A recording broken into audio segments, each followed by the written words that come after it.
Hi everyone! Welcome back to my YouTube channel. Today we're going to make broccoli salad. It's very simple to follow, very healthy, and it's delicious. And of course, it's a keto recipe. So please keep on watching guys. Thank you!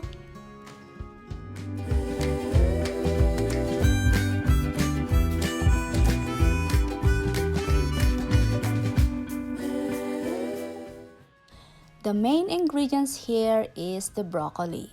So we need 1 head of the broccoli. Chop it into bite size.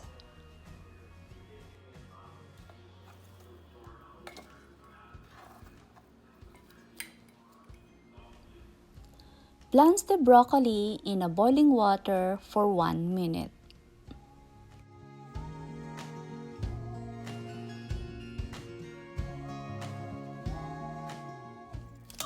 Prepare a bowl of ice water for later use.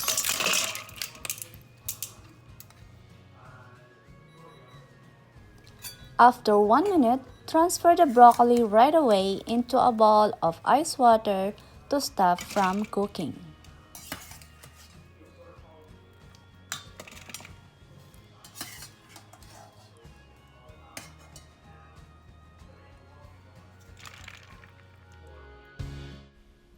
When it cools down, drain the broccoli and let it drain for about 5 minutes.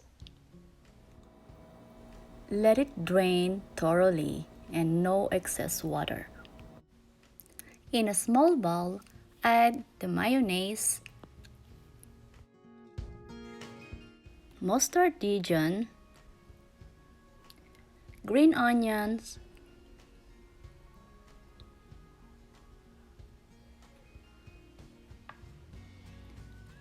apple cider vinegar, lastly salt and pepper.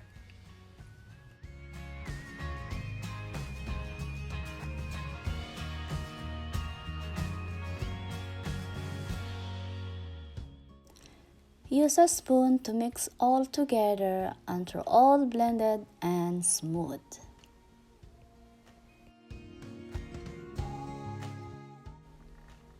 Set aside. In a big salad bowl, add the broccoli. Add the red onions,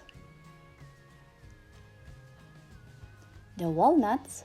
You can use any kind of nuts that you like, but for me, walnut is perfect. Then add half of the bacon bits and half of the Parmesan cheese.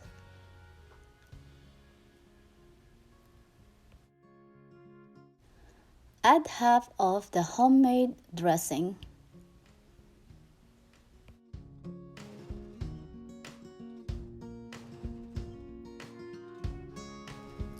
Then toast the broccoli salad until everything is evenly coated.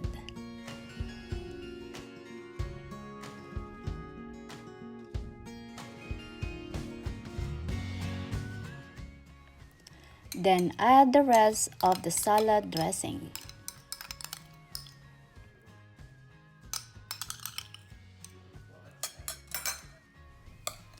Toast it again.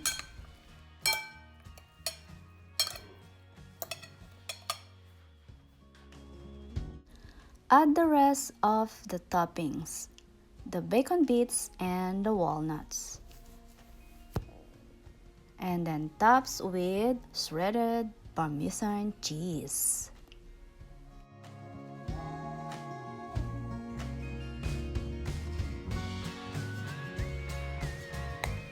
Broccoli salad is now ready to serve.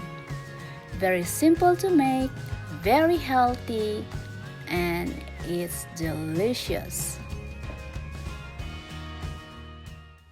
Thank you guys for watching. I hope you enjoy my video, and please don't forget to click that like button and subscribe to my channel.